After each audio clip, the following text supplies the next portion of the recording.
Bismillah, alhamdulillah, salatu wassalamu ala rasulillah wa ala alihi wa sahbihi wa sallama taslima.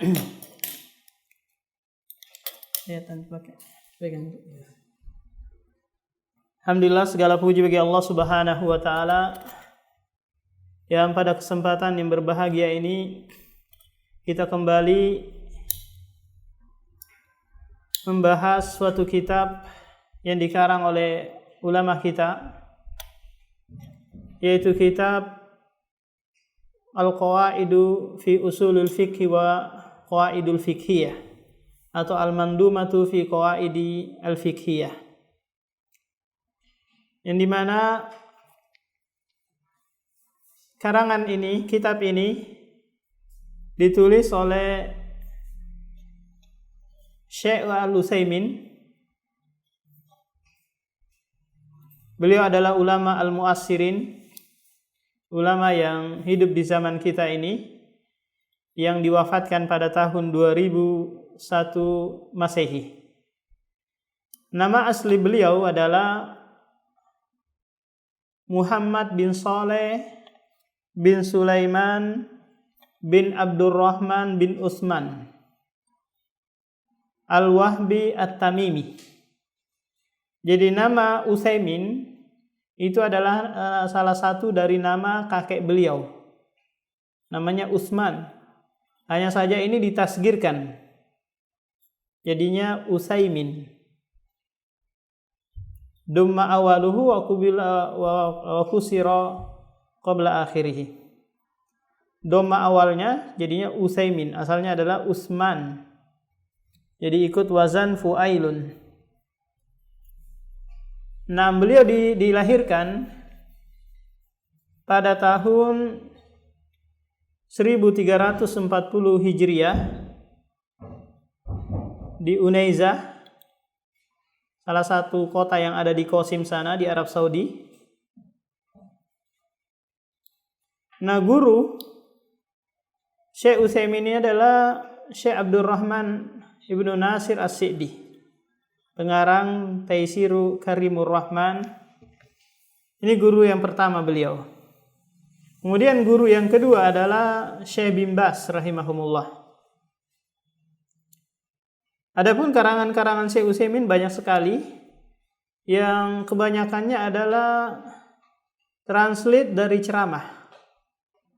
Seperti Syarah Bulughul Maram yang beliau syarah selama 17 tahun. Beliau hadiri majelis ilmu selama 17 tahun lamanya. Kemudian syarah Riyadhus Shalihin, kemudian syarah Zadul Mustaqni fi Fiqhi Hambali. Kemudian karangan-karangan beliau yang lainnya.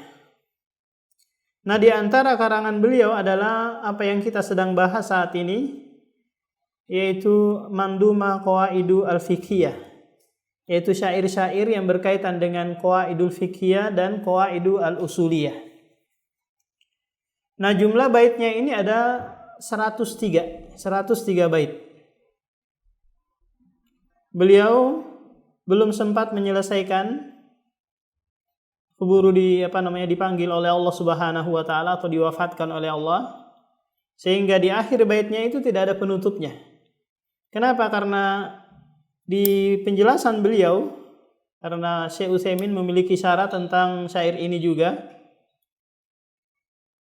memiliki syarah, dia mengatakan bahwa aku senantiasa mengumpulkan kaedah-kaedah fikih. Jadi setiap aku mendapatkan kaedah fikih, maka aku masukkan dalam manduma ini. Di antara kaedah fikih yang banyak beliau nukil adalah kaedah Al-Fiqhiyah Ibnu Rajab Al-Hambali.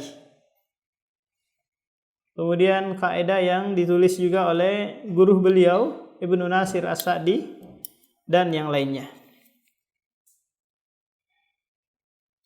Nanti kita jelaskan tentang perbedaan antara Qawaidul Fiqhiyah dan Qawaidul Al-Usuliyah. Karena manduma ini atau syair ini, dia terkandung 3 pembahasan. Pembahasan yang pertama adalah maqasidus syariah, Yang kedua adalah qawaidul fiqhiyah. Yang ketiga adalah qawaidul al-usuliyah. Nah, kita masuk kepada bait-baitnya. Kata penulis, alhamdulillahil mu'idil mubdi mu'tin nawala kullaman yastajdi. Dalam bait ini penulis memuji Allah Subhanahu wa taala. Karena kebiasaan para penulis itu mendahului tulisannya dengan apa? Dengan pujian kepada Allah dan berselawat kepada Rasulullah sallallahu alaihi wasallam. Kenapa Allah Subhanahu wa taala dipuji dan segala pujian diperuntukkan kepadanya? Karena seluruh kenikmatan yang kita peroleh, yang kita rasakan itu datangnya dari Allah Subhanahu wa taala. Sehingga sudah menjadi tabiat manusia itu apa? Membalas kebaikan dengan apa? Dengan kebaikan yang sama. Itu minimalnya. Nah, cukuplah Allah Subhanahu wa taala kita puji, karena itu yang diinginkan oleh Allah Subhanahu wa taala, pujian. Allah berfirman dalam surah Al-A'raf ayat 53, "Wa ma bikum min ni'matin faminallah." Kenikmatan apa saja yang kalian peroleh itu datangnya dari Allah Subhanahu wa taala. Al-Mu'idi Al-Mubdi. Ini merupakan sifat Al-Mu'id dan Al-Mubdi.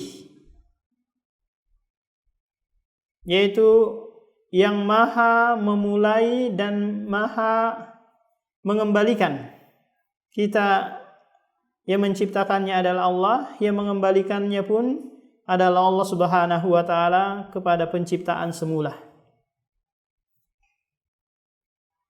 Jadi sifat-sifat Allah Subhanahu wa taala itu diambil dari apa? Dari fi'il, kata kerja, atau diambil dari nama. Nah, al-mu'idi al-mubdi ini adalah diambil dari fi'il. Sebagaimana Allah berfirman dalam surah Ar-Rum ayat 27, wa huwal ladzi yabda'ul khalqa tsumma yu'idu. Dan dialah yang memulai penciptaan dan dia pula lah yang mengembalikannya. Di sini ada fi'il mudhari'. Jadi para ulama membuat suatu kaidah, setiap nama terkandung sifat dan setiap sifat belum tentu tidak apa? Terkandung nama. Karena seluruh nama Allah Subhanahu wa taala itu diambil dari isim, sifatul mubalaghah, sifat yang mengandung pujian yang sangat tinggi. Walillahil asmaul husna. Bagi Allah lah nama-nama yang indah. Kemudian kata penulis di sini, al-mu'ti an-nawala kullaman yastajdi. Yaitu memberikan pemberian kepada setiap orang yang meminta. Al-Mu'ti ini merupakan sifat juga bagi Allah Subhanahu wa taala. Bukan nama tapi apa? Sifat. Yaitu sifat dermawan, sifat memberikan apa yang diminta oleh hambanya. Allah berfirman di dalam surah Ghafir ayat 60, wa qala rabbukum ud'uni astajib lakum. Rabb kalian berkata, ud'uni, mintalah kepadaku, maka pasti aku akan kabulkan. Dan Allah mengancam bagi mereka yang sombong, enggan atau tidak mau meminta atau memohon kepada Allah Subhanahu wa taala. Innal ladzina yastakbiruna an ibadati sayadkhuluna jahannama dakhirin. Sesungguhnya orang-orang yang sombong dari beribadah, yaitu berdoa atau meminta kepada Allah, maka mereka akan masuk ke dalam neraka jahanam dakhirin, dalam keadaan hina. Dalam suatu hadis qudsi disebutkan di mana Allah Subhanahu wa taala berfirman di sana, ya ibadi, wahai hambaku, lau anna awwalakum wa akhirakum wa insakum wa jinnakum qamu fi sa'idin wahidin. Wahai hambaku, seandainya yang pertama dan yang terakhir dari kalangan kalian baik itu manusia maupun jin, berkumpul di lapangan atau di padang pasir yang luas, kemudian mereka meminta kepadaku, niscaya aku akan berikan salah satu dari permintaan mereka. Ma naqasa dzalika mimma indi, hal itu tidaklah mengurangi apa yang ada di sisiku. Illa kama yanqusul mikhyatu idza udkhilal bahra, kecuali seperti apa? Seperti jarum yang dimasukkan ke dalam lautan kemudian diangkat, yang berkurang hanya apa? Hanya yang melengket di jarum tersebut. Ini sedikit sekali dibandingkan apa? Air laut yang banyak sekali di lautan sana. Nah, kemudian bait yang kedua, musabbitil ahkama bil usuli mu'ini man yasbu ilal usuli, yang menetapkan hukum-hukum dengan usul, dengan dalil. Mu'ini man yasbu ilal usuli. Nah, dalam bait ini penulis menetapkan dua sifat bagi Allah Subhanahu wa taala. Sifat yang pertama adalah isbat. Allah Subhanahu wa taala lah yang menetapkan hukum tentang haram, halal, wajib, makruh, mubah dan yang lainnya. Itu adalah hak Allah Subhanahu wa taala. Dan semuanya harus berlandaskan dalil. Tidak boleh kita mengatakan, oh ini boleh, oh ini wajib, ini haram. Kenapa? Karena kita takut nanti berdusta atas nama Allah Subhanahu wa taala. Berdusta atas syariat Allah Subhanahu wa taala. Dan ini apa? Dan ini diancam dengan la yuflihun. Tidak apa? Tidak beruntung.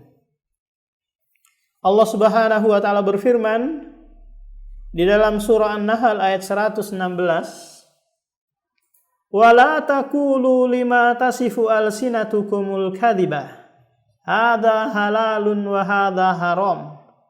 Litaftaru 'alallahil kadhib. Innal ladzina yaftaruna 'alallahil kadhiba la yuflihun."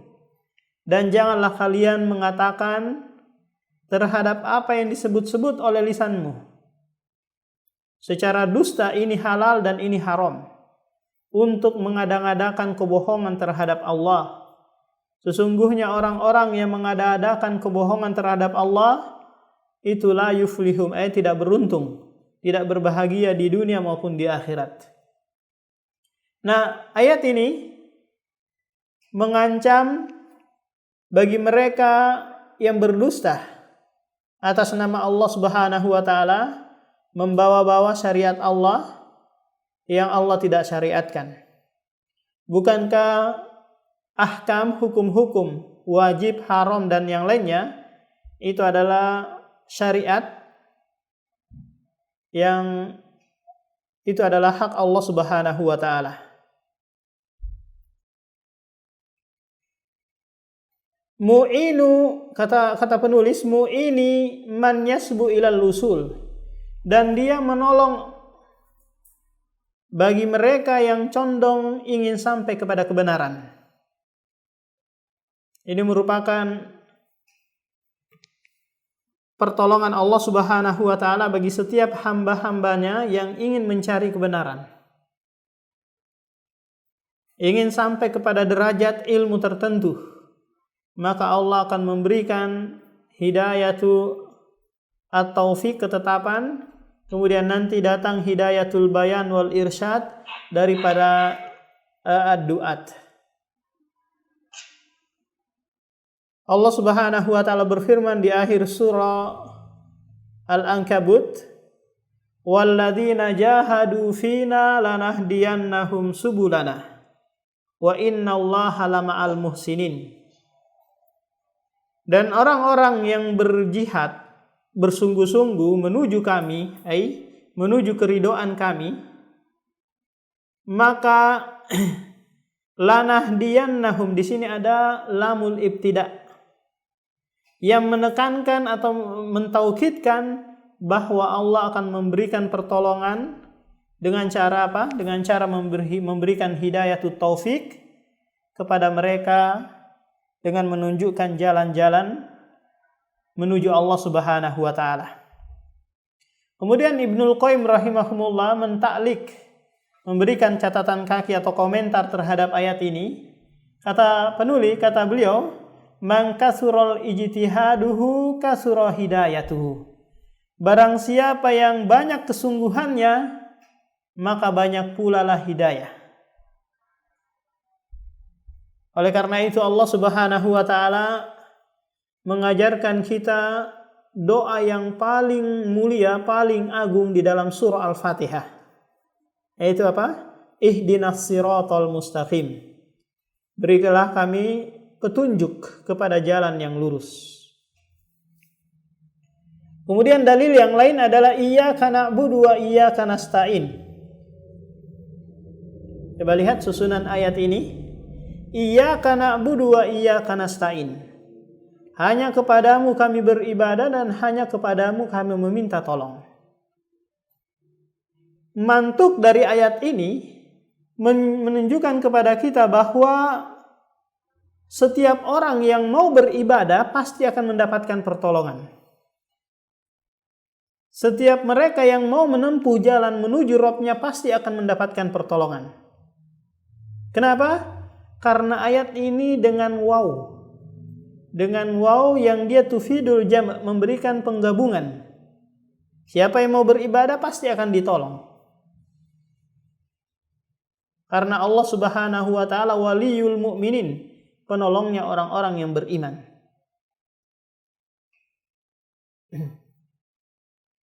Dalam surah Muhammad Allah Subhanahu wa taala menyebutkan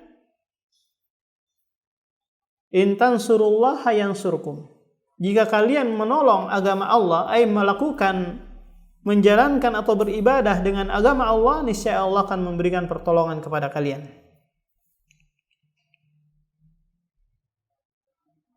Nah, kemudian bait yang ketiga, summa sholatu ma'salamin qad utim alal ladzi uti jawami al kalim Muhammadil mab'usi rahmatil wara wa khairi hadili jami'i mandara.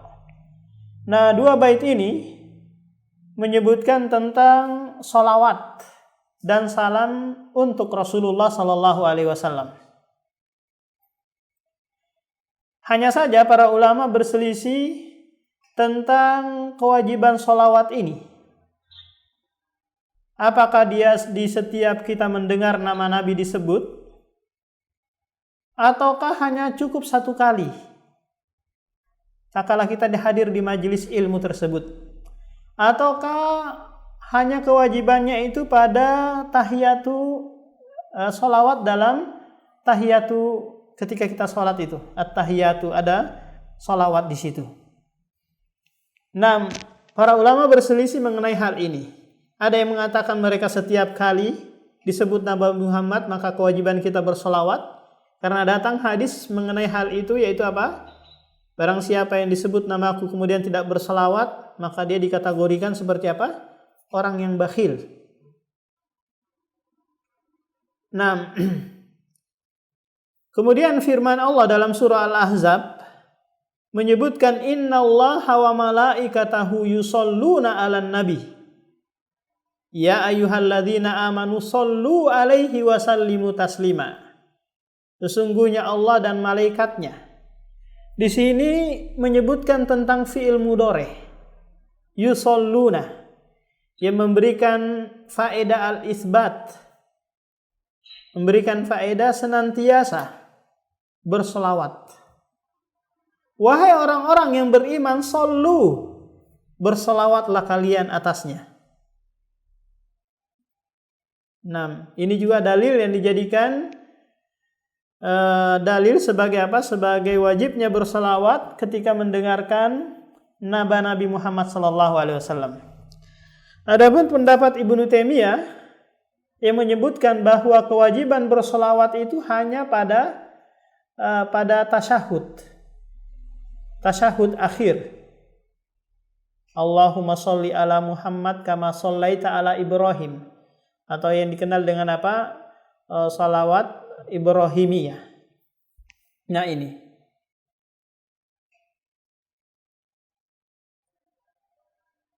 Nah, makin banyak kita mengucapkan salawat kepada Rasulullah, maka hal itu akan berdampak kepada kebaikan kita juga. Mana yang menyebutkan hal itu? Dalam suatu hadis disebutkan, man shalla alayya wahidatan sallallahu alaihi asyra. Barang siapa yang bersolawat kepadaku satu kali, maka Allah bersolawat kepadanya 10 kali. Coba lihat, makin banyak lisan kita bersolawat kepada Nabi Muhammad, maka makin banyak pula salawat Allah yang tercurahkan untuk kita. Nah, salawat dan salam ini merupakan bentuk rasa syukur kita kepada apa? Kepada Nabi Muhammad yang telah mengajarkan kepada kita semua tentang agama yang mulia ini, yang memberikan petunjuk atau hidayatul irsyad wal bayan, menjelaskan kepada kita mana jalan-jalan yang menuju ke surga dan mana jalan-jalan yang menjauhkan dari api neraka jahanam. Sehingga pantaslah kita senantiasa bersyukur dengan mengucapkan salawat dan salam kepada Nabi Muhammad SAW. Nah, di sini penulis menyebutkan salah satu dari menyebutkan 4 sifat bagi Nabi Muhammad. Sifat yang pertama adalah jawami'ul kalim. Ini yang dimiliki Nabi Muhammad dan tidak dimiliki oleh nabi-nabi yang lain. Yaitu apa? Kalimat yang ringkas tapi memiliki makna yang luas. Atau dalam ilmu balago dikenal dengan ijaz. Kalimatul ijaz. Kalimat ringkas tapi memiliki makna yang luas. Nah, kemudian yang kedua adalah mab'usu rahmatan lil wara. Dia diutus sebagai rahmat bagi manusia. Kita tahu bahwa Nabi Muhammad sallallahu alaihi wasallam adalah nabi yang diutus bagi umat manusia. Beda dengan nabi-nabi sebelumnya atau rasul-rasul sebelumnya. Dia diutus kepada apa? Kaum-kaum tertentu. Nabi Ibrahim ada kaumnya sendiri, Nabi Lut ada kaumnya sendiri, dan nabi-nabi yang lain ada kaumnya sendiri. Nah, yang ketiga adalah pemberi petunjuk. Nabi Muhammad memiliki hidayatul irsyad wal bayan. Dia memaparkan, menjelaskan kepada umatnya. Tapi yang tidak dimiliki oleh Nabi Muhammad adalah hidayatul taufik, yaitu ketetapan bagi seseorang untuk menerima Islam, untuk menjalankan Islam. Dan ini adalah hak Allah Subhanahu wa taala.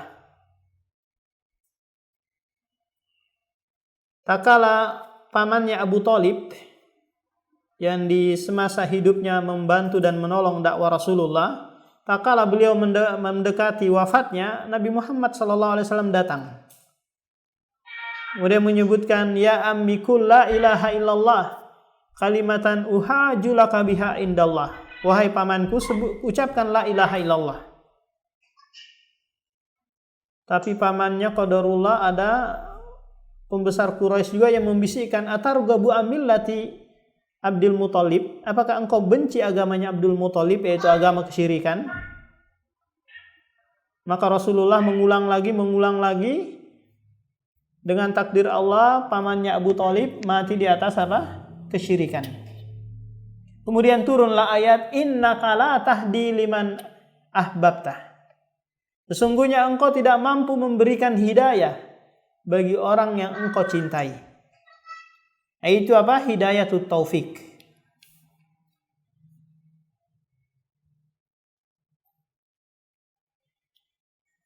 Kemudian bait yang kelima, wa ba'du fal ilmu buhurun zakhira lan yablughul kadihu fihi akhirah. Wa ba'du, adapun setelahnya, ilmu itu adalah lautan yang luas.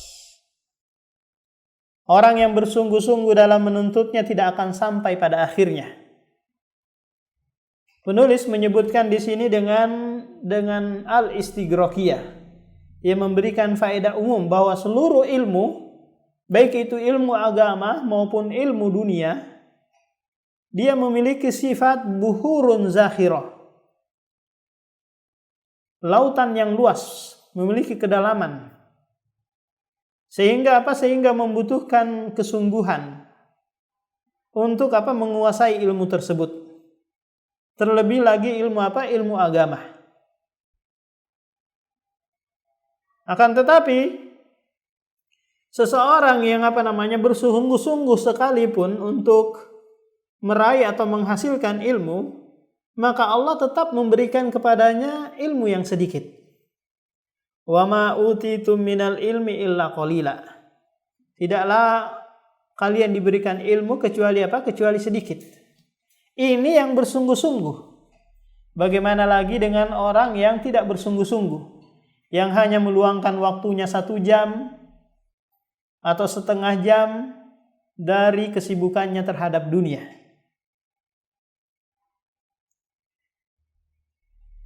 Belum lagi dia belajar dari waktu setengah jam atau 1 jam tersebut, masuk kanan keluar kanan karena kelelahan, atau ilmu yang dia dengar bertahun-tahun lamanya ghairu mubashasatil qulub, tidak menyentuh hatinya, sehingga melahirkan qaswatul qalbi, yaitu kerasnya hati, al-bu'du minallahi azza wajalla. Kemudian penulis mengatakan,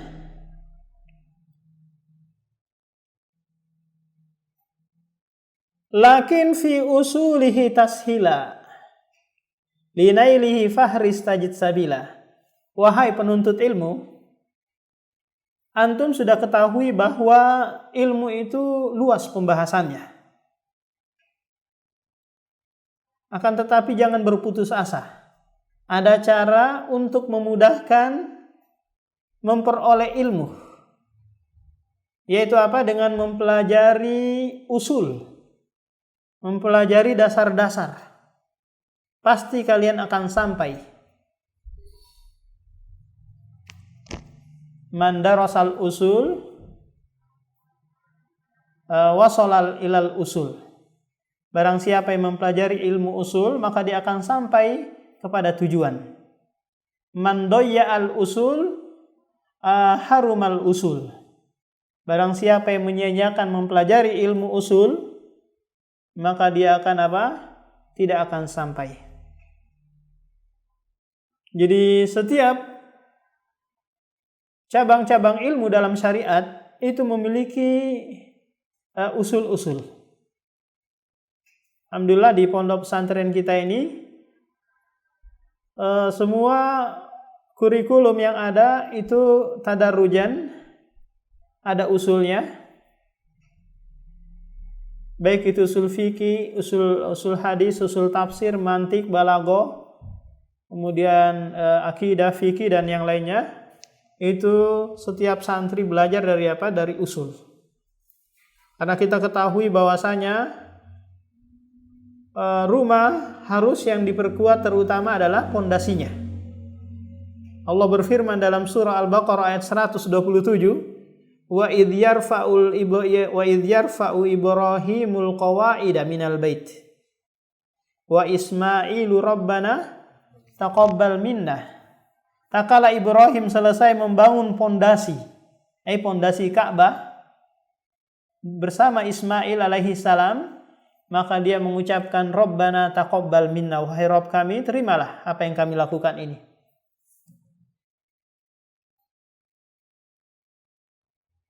Kemudian bait yang ketujuh, iktanimil qawaidal usula faman tafuthu yuhramul usula. Carilah ghanimah dari mempelajari ilmu usul. Penulis di sini menyamakan dengan ghanimah, yaitu mempelajari ilmu dari usulnya, dari pondasinya, sama halnya dengan dengan mendapatkan ghanimah. Maksudnya apa ini? Maksudnya adalah ghanimah kan dihasilkan dari apa? Dari peperangan, dari kemenangan peperangan. Tak kala seseorang itu menang dari peperangan, maka dia akan mendapatkan ghanimah. Nah, seorang thalibul ilmi dari dia berperang, berijtihad, bersungguh-sungguh dalam menuntut ilmu, mau mendapatkan ghanimah, maka dia apa? Harus belajar ilmu usul. Nah, orang yang tidak belajar dari ilmu usul, dari dasar-dasar ilmu, maka dia 10 tahun, 20 tahun, itu apa? Tidak memiliki pondasi ilmu, maka dia tidak mendapatkan hasil atau ghanimah dari perjuangan dia selama ini apa? Belajar ilmu agama. Kita dapati banyak sekali ikhwan yang 10 tahun, 20 tahun menghadiri kajian-kajian lepas, kajian-kajian yang yang hanya motivasi, keluar dari majelis, keluar pula ilmu yang dia dapati, kharaja kama dakhala.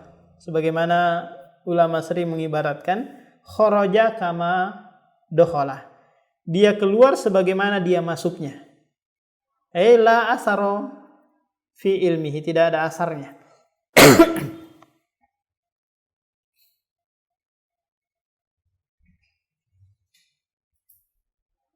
Wa haka min hadhil usuli jumala arju biha alil jinani nuzula. Nah, penulis mengatakan bahwa syair-syair yang beliau sebutkan di dalam mandumahnya ini terdapat kaedah-kaedah atau usul-usul secara global. Beliau tidak perincikan, hanya memaparkan dan tidak memberikan contoh pula, hanya menyebutkan kaedah-kaedah saja. Yang mana penulis berharap dari tulisan ini adalah surga Firdaus. Ini merupakan tujuan yang mulia. Kalau seseorang itu membuat tulisan atau menyampaikan dakwah, maka sebagaimana yang diucapkan oleh para rasul, in ajriya illa 'alallah, tidaklah ganjaran atau upahku kecuali dari Allah Subhanahu wa taala. Qaidan min qali ahli ilmi wa laysa li fiha siwa dzan nadmi. Jadi kaidah dari perkataan ahlul ilmi, dia hanya sekedar apa? Hanya sekedar mensyairkan, tidak ada yang datang dari dirinya sendiri. Baik itu dari kaidah-kaidah dalam kitabnya Qawaidu Al-Fiqhiyah Ibnu Rajab atau Qawaidul Fiqhiyah Syekh Abdurrahman Ibnu Nasir As-Sa'di, karena Syekh Abdurrahman Ibnu Nasir As-Sa'di memiliki 1000 qawaidah wa dawabit. Beliau menyebutkan dalam satu kitab yang tebal itu ada 1000 qawaidul fiqhiyah wa dawabituhu. Saya lupa nama judulnya itu.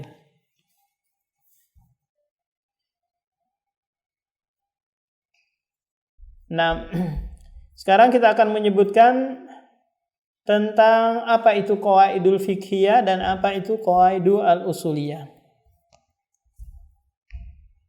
Qawaidul fiqhiyah, kita sebutkan dulu bahwa kaidah secara bahasa adalah pondasi. Secara istilah kaidah adalah perkara yang sifatnya aglabiyah. Perkara yang sifatnya aglabiyah, dia tidak menyeluruh.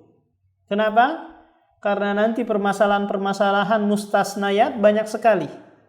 Jadi setiap qawaidul fiqhiyah itu nanti ada mustasnayat, yaitu pengecualian-pengecualian yang terkandung perkara-perkara juz'iyah di bawahnya. Seperti kaidah, kita berikan contoh di sini, seluruh perbuatan butuh kepada niat, atau perkataan Rasulullah, innamal a'malu binniyat. Maka perbuatan apa saja, baik itu ibadah maupun muamalah, itu butuh kepada niat. Tapi kaidah ini sifatnya aglabiyah. Tidak semua perbuatan itu butuh kepada niat. Bayar utang, BAB dan yang lainnya itu tidak butuh apa? Tidak butuh niat. Jadi ada mustasnayatnya. Nah, di kolom ini kita sebutkan antara perbedaan kaidah fikih dengan kaidah usul fikih. Kalau kaidah fikih itu bukan dalil. Perhatikan ini, dia bukan dalil. Dia tidak boleh dijadikan dalil. Contoh, saya nggak sholat di masjid karena ada wabah corona. Dalilnya mana? Dalilnya dar'ul mafasid muqaddamun ala jalbil masalih. Enggak bisa seperti itu. Ini bukan dalil qaidah fikih ini. Kenapa? Karena qaidul fikih nanti dia ada yang dibangun di atas dalil, ada pula yang dibangun bukan di atas dalil. Sehingga para ulama mengatakan ini mukhtalaf, diperselisihkan. Nah, kalau kaidah usul fikih itu dalil yang disepakati. Kenapa? Karena dia kan membahas dalil-dalil. Membahas lafaz Al-Quran maupun hadis. Sehingga yang dibahas adalah dalil, maka dia mustadallun bihi, dijadikan dalil. Kemudian perbedaan yang kedua, kalau kaidah fikih itu berkaitan dengan perbuatan mukallaf. Perbuatan mukallaf, perbuatan ibadah. Jadi yang dibahas itu adalah perbuatan-perbuatan hamba. Al-masyaqqah tajlibut taisir, ad-dararu yurfa, dan seterusnya. Nah, adapun kaidah usul fikih itu berkaitan dengan dalil. Yang pembahasannya adalah dalil, bukan perbuatan hamba. Ini perbedaan yang kedua.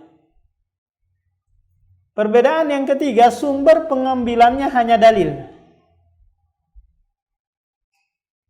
Jadi sumber pengambilan kaidah fikih ini hanya dalil. Jadi kalau ada dalilnya, lahirlah kaidahnya. Kalau nggak ada dalilnya, maka nggak ada kaidahnya.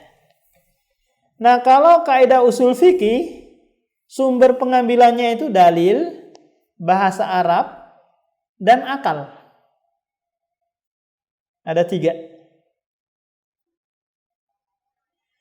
Kemudian perbedaan yang keempat, orang yang mengambil faedah dari kaidah fikih itu bisa thalibul ilmi, bisa mujtahid. Jadi thalibul ilmi pun bisa apa? Bisa menggunakan kaidah fikih.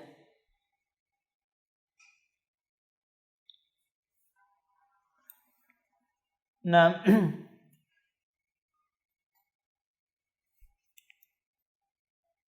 adapun kaidah usul fikih itu hanya mujtahid. Hanya ulama yang bisa apa? Yang bisa menggunakan usul fikih tersebut. Nah, pembahasan yang terakhir perbedaannya, kalau qaidul fikih arah pembahasannya itu lebih umum. Baik dalam kitab fikih, kitab fatwa, dan kitab-kitab yang lainnya.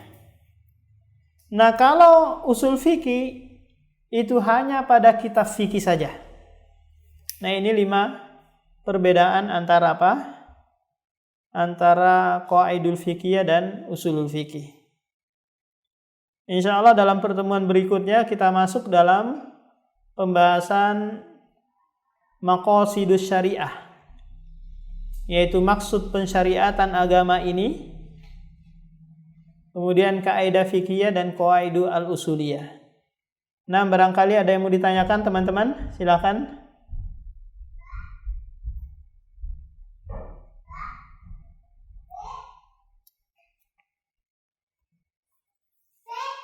Nah, ada yang mau ditanyakan, Faisal?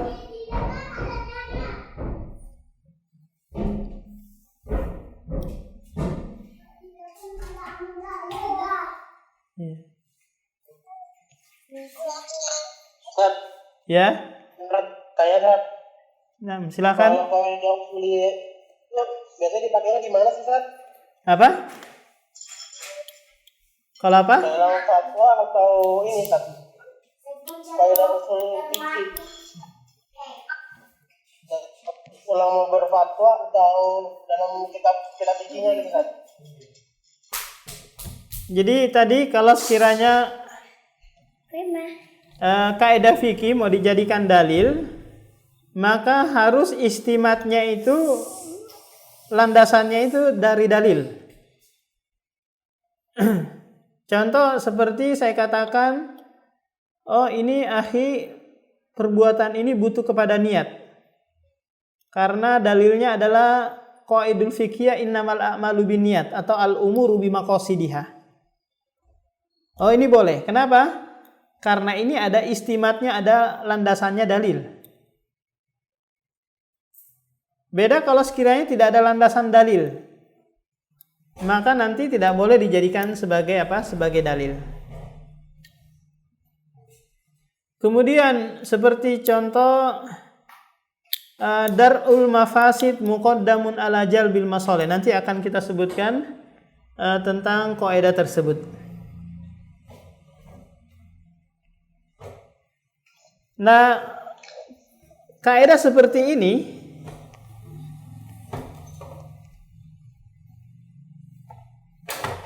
apakah dia dibangun di atas dalil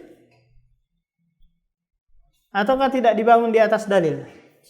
Insya Allah nanti akan ada aturan mainnya atau tunggu tanggal mainnya. Nah, silakan barangkali ada yang lain bertanya. Ustaz mau tanya Ustaz. Iya. Kalau 4 mazhab itu mereka berbedanya dalam hal usul atau dalam kaidah usul atau kaidah fikih? Jadi dalam kedua-duanya, dalam qaidul fiqhiyah dan qaidul al-usuliyah. Karena mereka berbeda dari sisi pengambilan dalil, mengatakan ini dalil, ini bukan dalil, sehingga sehingga usul dan qaidul fiqhiyah nanti ada yang berbeda, tapi enggak banyak. Makanya nanti setiap madhab itu ada apa? Ada qaidul fiqhiyahnya. Tapi mereka bersepakat dalam permasalahan-permasalahan tertentu. Jadi dalam kitab Qawaidu al-Fiqhiyah yang dikarang oleh Al-Imam As-Suyuti, namanya Al-Asbahu wan-Nadhair. Nah, di situ beliau menyebutkan 65 qawaidul fiqhiyah. Ada yang muttafaq, ada yang disepakati, dan ada yang mukhtalaf, ada yang diperselisihkan. Dan itu ada syairnya, sempat kita ajarkan, namanya Faraidu al-Bahiyah fi nadmi al-asbahi wan nadhair. Nah, jadi itu akhi Auf, bahwa ulama madhab dia berselisih juga dalam qawaidu al-fiqhiyah, tapi tidak banyak.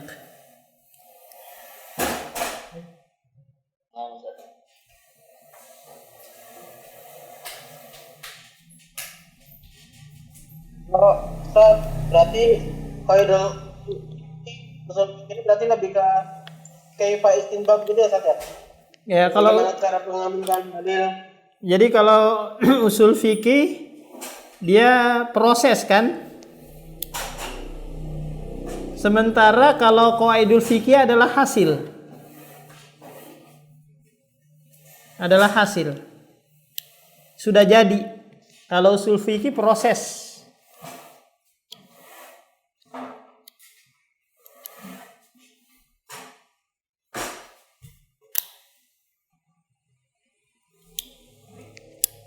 Nah, kalau sudah tidak ada, kita lanjutkan dalam pertemuan berikutnya.